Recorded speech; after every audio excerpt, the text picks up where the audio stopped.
Saat ini, Anda sedang mendengarkan Radio Era Baru. Green Radio Line, Beyond the Limit. Hai selamat pagi sahabat Green.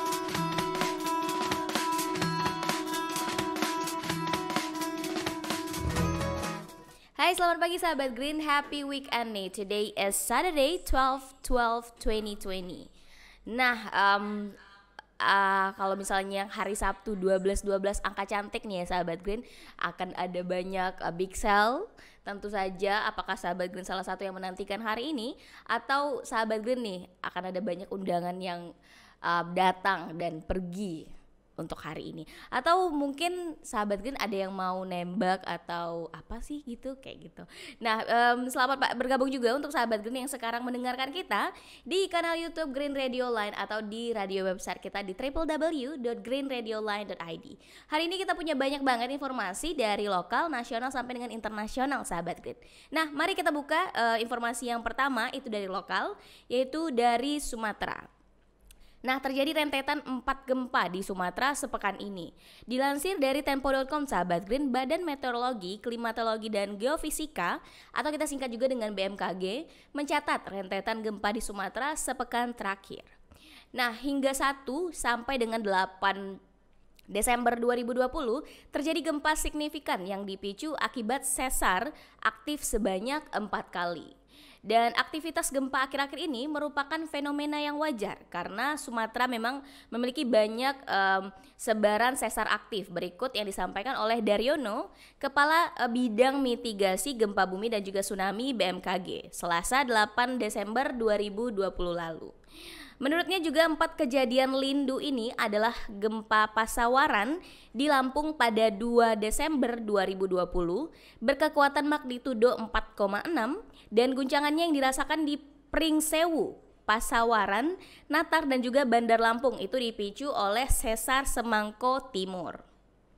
Dan sesar ini aktif sahabat Green memiliki magnitudo tertarget 6,5 dan pernah memicu gempa yang merusak pada 1908 sampai dengan 1994. Ujar Daryono. Dan juga gempa Langsa Aceh pada 3 Desember 2020 yang bermagnitudo 4,9 dirasakan di Langsa, Ramiah, Kemuning, Tua Lancut dan beberapa daerah lainnya. Gempa ini dipicu oleh sesar Anjak Langsa nih yang pernah memicu beberapa gempa bermagnitudo 5,1 pada 27 September 2018 lalu. Nah, kita akan balik lagi setelah lagu-lagu yang keren-keren dan kece ini pastinya untuk menemani Sabtu sahabat Green hari ini. Dan so stay tuned in Green Radio Line, Beyond the Limit.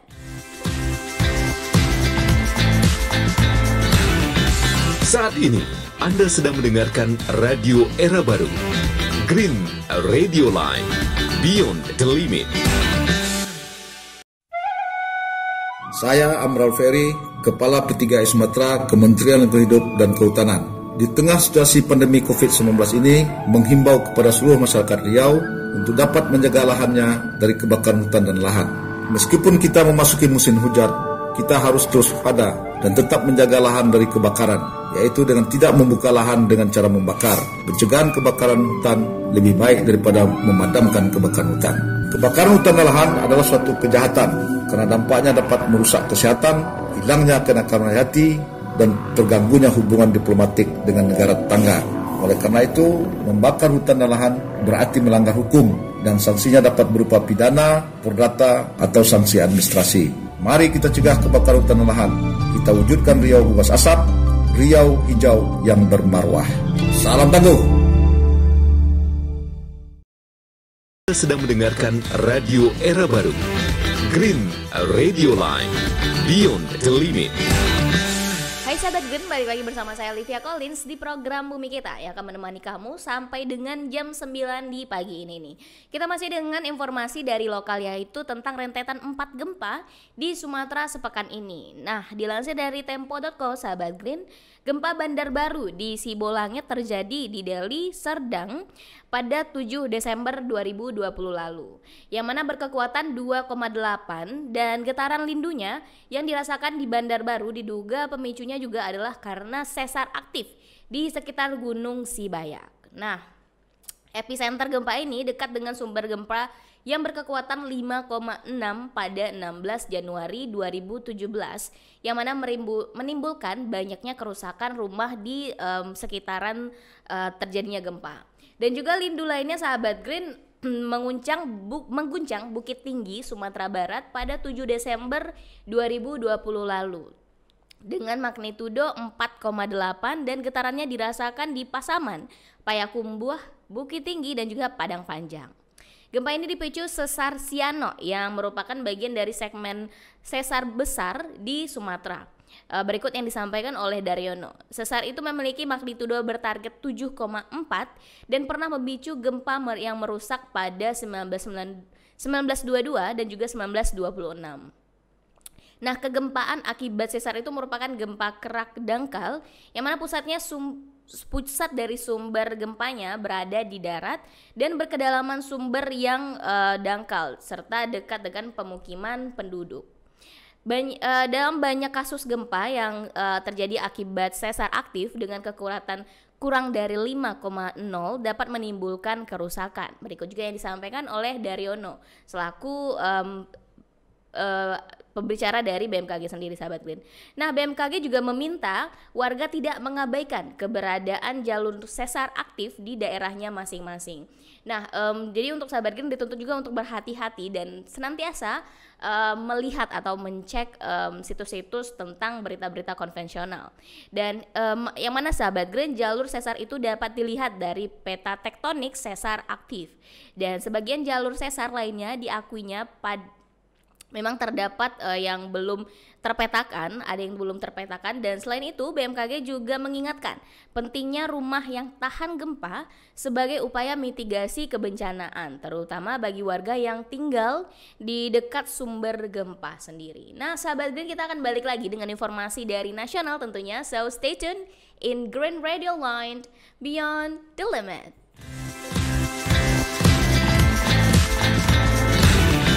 Saat ini, Anda sedang mendengarkan Radio Era Baru, Green Radio Line, Beyond the Limit.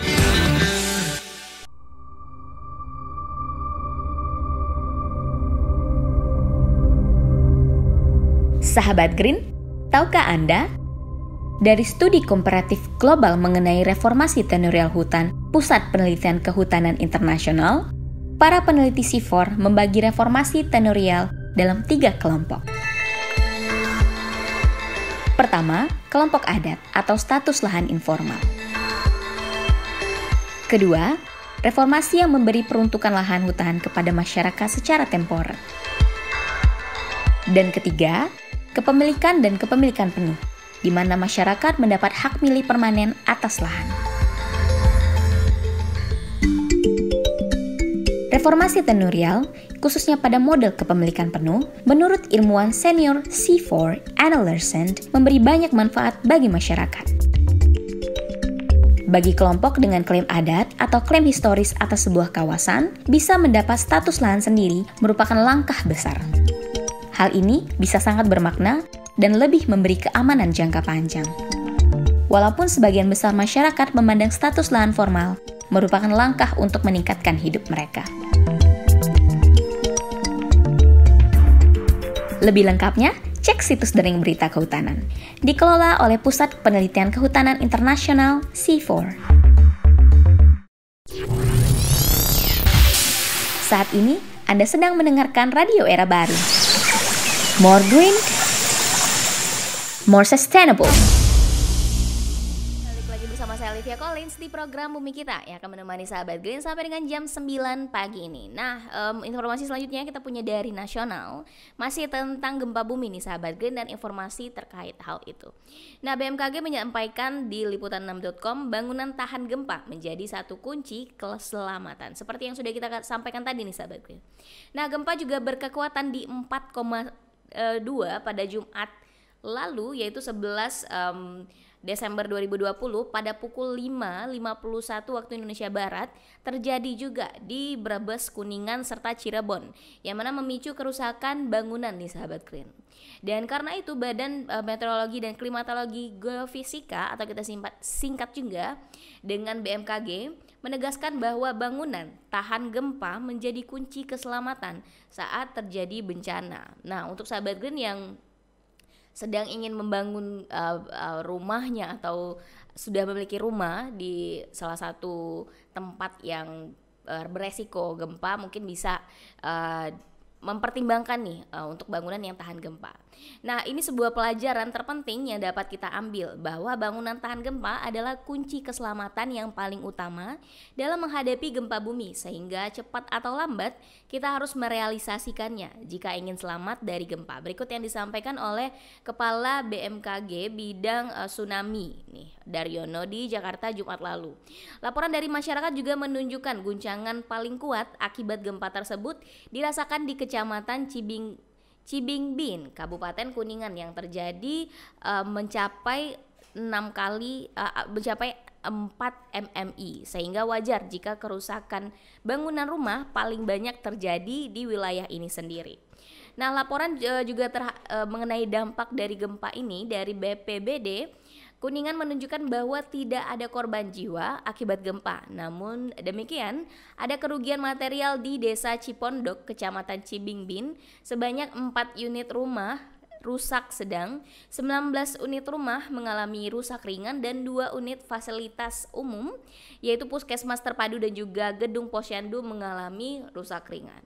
Jika kita mengamati seluruh foto bangunan rumah yang mengalami kerusakan akibat gempa, sahabat Green, menunjukkan bahwa memang struktur bangunan yang rusak itu kualitasnya dapat dikatakan rendah dan tidak mencerminkan bangunan tahan gempa. Dan Daryono juga menyampaikan bahwa data kerusakan tersebut patut dicermati mengingat wilayah kerusakan mirip pada hal yang terjadi saat gempa Kuningan Brebes pada 13 Juli 2013 lalu, yaitu 7 tahun silam nih sahabat kita. Nah, kita akan balik lagi dengan informasi lebih lanjut tentang ini. So make sure you are stay tuned in Green Radio Line Beyond the Limit.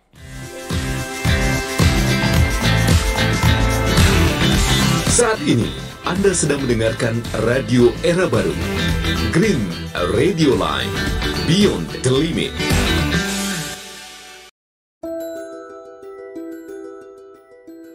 Berdasarkan analisis Greenpeace Indonesia, deforestasi di areal moratorium di Kalimantan, Sumatera, Papua, Sulawesi, dan Maluku tidak terjadi penurunan signifikan setiap tahunnya. Dari total tutupan hutan yang hilang di areal moratorium pada 2017, tercatat sekitar 22,2%. Tahun 2018 mencapai 19,7%, dan tahun 2019 kembali mencapai 22,2%. Pada kenyataannya, kehilangan hutan masih terjadi di areal peta indikatif penghentian pemberian izin baru atau PIPPIB. Klaim pemerintah masih jauh dari kenyataan. Ini bisa mengecoh persepsi masyarakat tanpa didukung transparansi dan keterbukaan data kredibel yang bisa diuji publik. Selengkapnya, bisa dicek di situs greenpeace.org.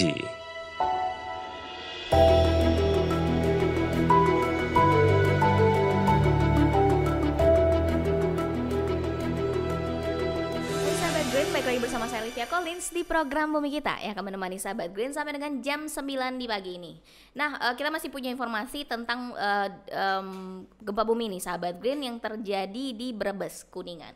Nah, saat wilayah Brebes dan Kuningan diguncang gempa berkekuatan 4,7, guncangan dirasakan di Brebes dalam skala intensitas 3 mmi, sedangkan di Kecamatan Cibingbing dan Kecamatan Bantar Kawung, Kuningan intensitasnya mencapai 4 mmi. Dampak dari gempa itu sendiri tercatat 2 rumah rusak berat di Dukuh Sindaksari dan juga Kostori, sedangkan 7 rumah rusak ringan di Dukuh Pasir Salem. Nah, pusat gempa saat itu diperkirakan berada di perbatasan antara Kabupaten Kuningan serta Jawa Barat, Kabupaten Brebes, Jawa Tengah. aktivitas tentang sesar Brebes ini sahabat Green, BMKG menegaskan bahwa gempa yang terjadi Jumat pagi tersebut disebabkan akibat aktivitas dari sesar Brebes. Nah, meski kekuatannya kecil di bawah magnitudo 5,0, jika kedalamannya sangat dangkal dapat menimbulkan kerusakan, yang mana terlebih nih sahabat Green didukung kualitas bangunan dengan mutu rendah serta tidak mengacu pada pembangunan tahan gempa. Wilayah Brebes, Kuningan, dan Cirebon sendiri merupakan kawasan tektonik aktif dan kompleks karena di wilayah tersebut terdapat beberapa struktur sesar aktif seperti sesar Brebes ini sendiri, sesar Cirebon, sesar Ciremai, dan sesar OO Brebes Fault yang semuanya patut diwaspadai. Catatan dari BMKG menunjukkan beberapa aktivitas gempa kecil dengan berkekuatan di bawah 5,0 berkedalaman dangkal ternyata menimbulkan kerusakan. Nah, seperti halnya sahabat Green, gempa di Madiun yang berkekuatan 4,2 pada 25 Juni 2015 dan gempa Pekalengan bermagnitudo 4,2 pada 6 November 2016. Dan kemudian gempa Garut yang berkekuatan 3,7 pada Juli 2017, gempa Banjarnegara 4,4 di 18 April 2018, serta gempa Kuningan yang berkekuatan 4,2 ini di 11 Desember 2020 lalu. Jadi memang meskipun magnitudo gempanya itu dapat dikatakan kecil, tetapi memiliki kerusakan atau menyebabkan kerusakan yang cukup lumayan terasa secara material bagi masyarakat yang tinggal di daerah tersebut, terlebih jika rumahnya kembali tidak tahan gempa. Jadi sahabat Green yang berdomisili di sekitaran Brebes atau Kuningan dan yang disebutkan tadi bisa nih sebelum membangun rumah atau di saat memang rumahnya sudah ada sekarang dibangun menjadi bangunan yang tahan gempa, karena itu balik lagi itu untuk keselamatan kita bersama juga, kita masing-masing juga nanti nih. Nah, kita akan balik lagi dengan informasi dari internasional sahabat Green, so stay tuned in Green Radio Line Beyond the Limit.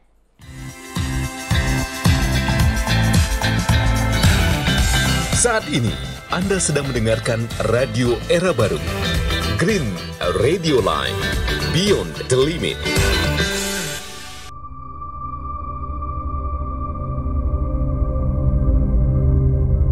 Sahabat Green, tahukah Anda? Dari studi komparatif global mengenai reformasi tenurial hutan, Pusat Penelitian Kehutanan Internasional, para peneliti CIFOR membagi reformasi tenurial dalam 3 kelompok. Pertama, kelompok adat atau status lahan informal. Kedua, reformasi yang memberi peruntukan lahan hutan kepada masyarakat secara temporer. Dan ketiga, kepemilikan dan kepemilikan penuh, di mana masyarakat mendapat hak milik permanen atas lahan. Reformasi tenurial, khususnya pada model kepemilikan penuh, menurut ilmuwan senior CIFOR, Anna Lersand, memberi banyak manfaat bagi masyarakat. Bagi kelompok dengan klaim adat atau klaim historis atas sebuah kawasan, bisa mendapat status lahan sendiri merupakan langkah besar. Hal ini bisa sangat bermakna dan lebih memberi keamanan jangka panjang. Walaupun sebagian besar masyarakat memandang status lahan formal merupakan langkah untuk meningkatkan hidup mereka. Lebih lengkapnya, cek situs Dering Berita Kehutanan. Dikelola oleh Pusat Penelitian Kehutanan Internasional CIFOR. Saat ini, Anda sedang mendengarkan Radio Era Baru. More green, more sustainable. Radio Line, Beyond the Limit. Hey sahabat Green, balik lagi bersama saya Livia Collins di program Bumi Kita yang akan menemani kamu sampai dengan jam 9 pagi ini. Nah, untuk informasi selanjutnya kita punya dari internasional sahabat Green, rekor baru emisi karbon dunia turun 7% karena pandemi COVID-19. Nah, memang pandemi COVID-19 telah berakibat pada penurunan emisi gas rumah kaca global sebanyak 7% sahabat Green di tahun 2020. Itu angka yang cukup tinggi sebenarnya untuk penurunan emisi. Nah, rekor baru ini diungkap dalam hasil penilaian tahunan yang dirilis oleh Proyek Karbon Global atau Global Carbon Project pada Jumat lalu yaitu 11 Desember 2020. Nah, angka tersebut sahabat Green mewakili penurunan 2,4 miliar metrik ton karbon dioksida yaitu CO2 ke level saat ini yang berada di angka 34 miliar metrik ton. Nah, papar studi tersebut yang dipublikasikan oleh jurnal Earth System Science Data. Penurunan ini sendiri sahabat Green sebagian besar terjadi karena memang masyarakat diharuskan untuk tetap tinggal di rumah dan menjadi lebih sedikit berpergian untuk menggunakan mobil ataupun pesawat. Dan namun memang demikian hal itu terjadi, emisi diperkirakan akan kembali melonjak setelah pandemi berakhir, ungkap tim dari peneliti.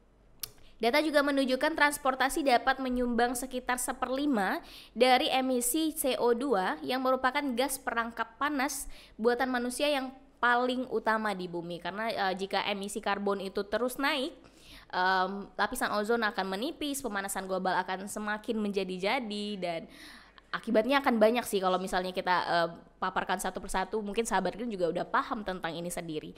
Nah, sahabat Green bisa cek langsung informasi tentang ini di situs liputan6.com, dan kita akan balik lagi setelah lagu-lagu yang asik-asik ini tentunya. So stay tuned in Green Radio Line, Beyond the Limit.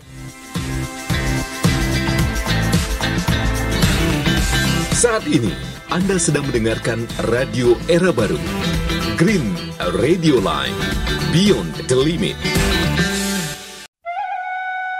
Saya Amral Ferry, Kepala P3I Sumatera, Kementerian Lingkungan Hidup dan Kehutanan. Di tengah situasi pandemi COVID-19 ini, menghimbau kepada seluruh masyarakat Riau untuk dapat menjaga lahannya dari kebakaran hutan dan lahan. Meskipun kita memasuki musim hujan, kita harus terus waspada dan tetap menjaga lahan dari kebakaran, yaitu dengan tidak membuka lahan dengan cara membakar. Pencegahan kebakaran hutan lebih baik daripada memadamkan kebakaran hutan. Kebakaran hutan dan lahan adalah suatu kejahatan karena dampaknya dapat merusak kesehatan, hilangnya kenakalan hayati, dan terganggunya hubungan diplomatik dengan negara tetangga. Oleh karena itu, membakar hutan dan lahan berarti melanggar hukum dan sanksinya dapat berupa pidana, perdata, atau sanksi administrasi. Mari kita cegah kebakaran hutan dan lahan. Kita wujudkan Riau bebas asap, Riau hijau yang bermarwah. Salam tangguh. Balik lagi bersama saya Olivia Collins di program Bumi Kita nih. Selanjutnya kita masih punya informasi dari internasional yang dilansir dari liputan6.com tentang emisi karbon dunia yang turun 7%. Nah, aksi iklim yang ambisius. Memang sahabat Green, emisi karbon merupakan kunci penting untuk menghindari perubahan iklim saat ini.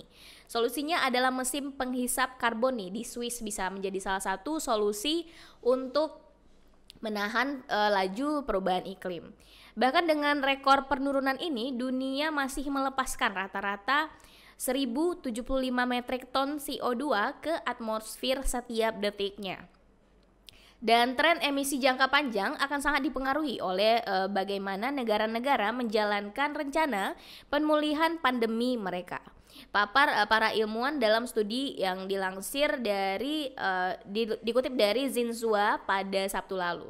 Sementara itu sahabat Green, Sekretaris Jenderal Perserikatan Bangsa-Bangsa atau kita singkat juga dengan PBB, Antonio Guterres pada Selasa 8 Desember menghimbau aksi iklim yang juga dapat dikatakan ambisius, mengemukakan dunia terus harus membuat lompatan besar menuju masa depan yang beremisi net zero mulai dari 2021 mendatang sesuai dengan komitmen iklim dunia sendiri sahabat Green. Nah, sahabat Green sendiri bagaimana nih pendapatnya tentang emisi karbon atau sebenarnya memang benar ya emisi itu tinggi karena aktivitas manusianya sendiri. Tetapi bukan dalam artian kita juga tidak beraktivitas untuk mencegah pemanasan global, tapi kan kita bisa mengurangi atau mencari cara yang lebih sustainable, yang lebih baik untuk bumi pastinya supaya di masa depan tidak ada banyak bencana ataupun kerusakan-kerusakan yang juga akan berdampak bagi kehidupan masyarakat dan manusia di bumi ini sendiri sahabat Green. Nah, kita akan balik lagi dengan informasi yang lebih menarik. So make sure you are stay tuned in Green Radio Line, Beyond the Limit.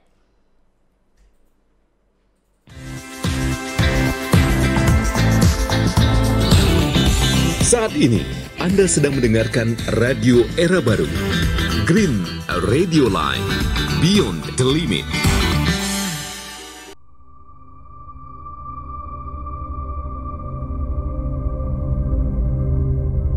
Sahabat Green, tahukah Anda? Dari studi komparatif global mengenai reformasi tenurial hutan Pusat Penelitian Kehutanan Internasional, para peneliti CIFOR membagi reformasi tenurial dalam 3 kelompok. Pertama, kelompok adat atau status lahan informal. Kedua, reformasi yang memberi peruntukan lahan hutan kepada masyarakat secara temporer. Dan ketiga, kepemilikan dan kepemilikan penuh, di mana masyarakat mendapat hak milik permanen atas lahan. Reformasi tenurial, khususnya pada model kepemilikan penuh, menurut ilmuwan senior CIFOR, Anna Lersand, memberi banyak manfaat bagi masyarakat. Bagi kelompok dengan klaim adat atau klaim historis atas sebuah kawasan, bisa mendapat status lahan sendiri merupakan langkah besar. Hal ini bisa sangat bermakna dan lebih memberi keamanan jangka panjang. Walaupun sebagian besar masyarakat memandang status lahan formal merupakan langkah untuk meningkatkan hidup mereka. Lebih lengkapnya, cek situs Dering Berita Kehutanan. Dikelola oleh Pusat Penelitian Kehutanan Internasional CIFOR. Saat ini, Anda sedang mendengarkan Radio Era Baru. More green, more sustainable.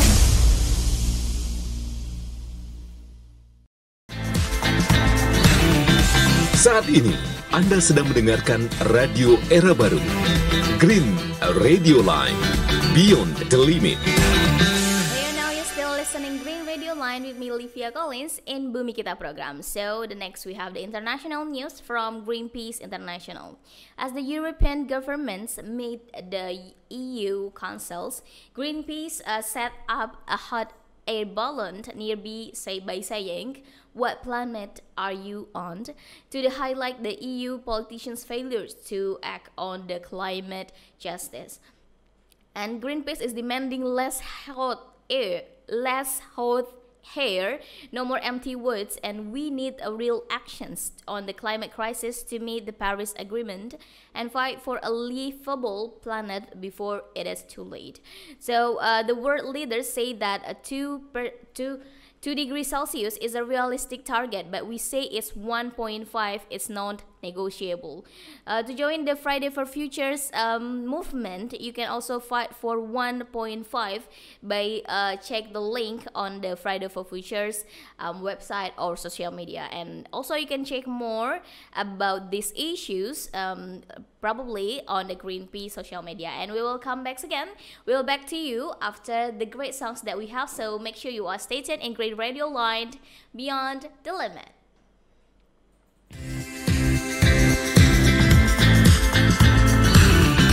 Saat ini, Anda sedang mendengarkan Radio Era Baru, Green Radio Line, Beyond the Limit. Saya Amral Ferry, Kepala P3I Sumatera, Kementerian Lingkungan Hidup dan Kehutanan. Di tengah situasi pandemi COVID-19 ini, menghimbau kepada seluruh masyarakat Riau untuk dapat menjaga lahannya dari kebakaran hutan dan lahan. Meskipun kita memasuki musim hujan, kita harus terus waspada dan tetap menjaga lahan dari kebakaran, yaitu dengan tidak membuka lahan dengan cara membakar. Pencegahan kebakaran hutan lebih baik daripada memadamkan kebakaran hutan. Kebakaran hutan dan lahan adalah suatu kejahatan karena dampaknya dapat merusak kesehatan, hilangnya kenakalan hayati, dan terganggunya hubungan diplomatik dengan negara tetangga. Oleh karena itu, membakar hutan dan lahan berarti melanggar hukum dan sanksinya dapat berupa pidana, perdata, atau sanksi administrasi. Mari kita cegah kebakaran hutan dan lahan. Kita wujudkan Riau bebas asap, Riau hijau yang bermarwah. Salam tangguh.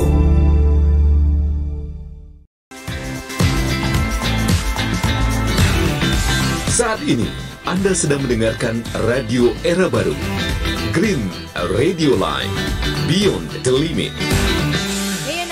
listening Green Radio Line with me, Livia Collins, in Bumi Kita program. So the next we still have from the Greenpeace International. Ditch your car to a bicycle. Ditch your car for walking, and also ditch your car to a public transportations. So in many cities, fossil fuels powered by the cars and also trucks are the leading cause of the pollution, the air pollutions, and they throw toxic particles and also the gases which find their way into our lungs and also can make us very, very sick. And by sitting in the traffic jams increases our risk of breathing those dangerous pollutants even more. We need the cities that are designed for us, not for the car and also the oil industry. We need to demand the walkable and also bikeable streets, accessible public transport, and also the clean air in our nationality. Because this demand have to be like the massive demand, like also the people all around the world demand for this kind of things to be happen. Like we need the public transportation which is comfortable in case that we can go not with our motorcycle or also cars that will produce a lot of carbon emissions, some things like that. So yeah, it was our last news from today. We will come back again in every Monday, Wednesday, and Saturday, and 7 until 9 a.m. Western Indonesian times. And also, I want to remind you that every Saturday we have the exclusive interview that you can watch in our YouTube channel by clicking Bumi Kita program. So yeah, thank you for today. See you in the next Monday. Bye bye.